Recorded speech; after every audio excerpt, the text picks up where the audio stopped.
الحمد للہ رب العالمین والصلاة والسلام علی سید الانبیاء والمرسلین اما بعد۔ میرے محترم بھائیو، آج میں ایک مسئلہ بیان کر رہا ہوں۔ وہ مسئلہ ہے قراءت خلف الامام، امام کے پیچھے قراءت کا مسئلہ، یعنی نماز میں مقتدی امام کے پیچھے سورۃ فاتحہ اور قراءت کرے یا نہ کرے۔ اس میں علماء احناف کا مذہب یہ ہے کہ احناف کے نزدیک مقتدی کو امام کے پیچھے قراءت نہیں کرنی چاہیے، نہ جہری نمازوں میں اور نہ سری نمازوں میں۔ البتہ اگر امام کی قراءت سنائی نہ دے، مثلا سری نماز میں، تو سورۃ فاتحہ کے بغیر خاموش ذکر یا قرآن پڑھنا مکروہ نہیں۔ اس پر ہم دلائل پیش کریں گے۔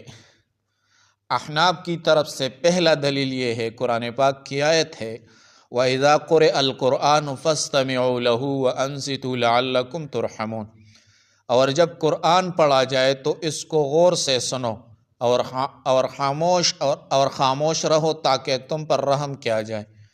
اس سے علماء دیوبند اور اہل احناف استدلال کرتے ہیں، امام جب قراءت کر رہا ہوتا ہے تو مقتدی پر سننا اور خاموش رہنا واجب ہے۔ اگر وہ خود قراءت کرے تو آیت کے خلاف ہوگا۔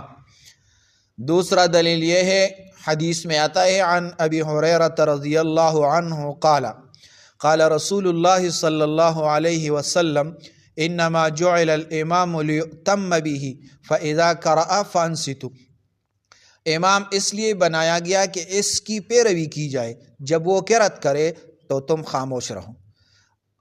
نمبر 3، دیگر احادیث عن ابی شہاب عن انس رضی اللہ عنہ ان النبی صلی اللہ علیہ وسلم و ابا بکر و عمر كانوا یفتتحون الصلاة الحمد للہ رب العالمین۔ اس حدیث سے استدلال کرتے ہیں، نبی علیہ السلام اور خلفائے راشدین نماز میں صرف امام کی قراءت کرتے تھے، مقتدی کے قراءت کا ذکر نہیں ہے۔ اسی طرح آثار صحابہ سے بھی یہ معلوم ہوتا ہے۔ حضرت عبداللہ ابن مسعود رضی اللہ عنہ فرماتے ہیں من کان لہ امام فقراءۃ الامام لہ قراءۃ، جس کا امام ہو اس کے لیے امام کی قراءت ہی کافی ہے۔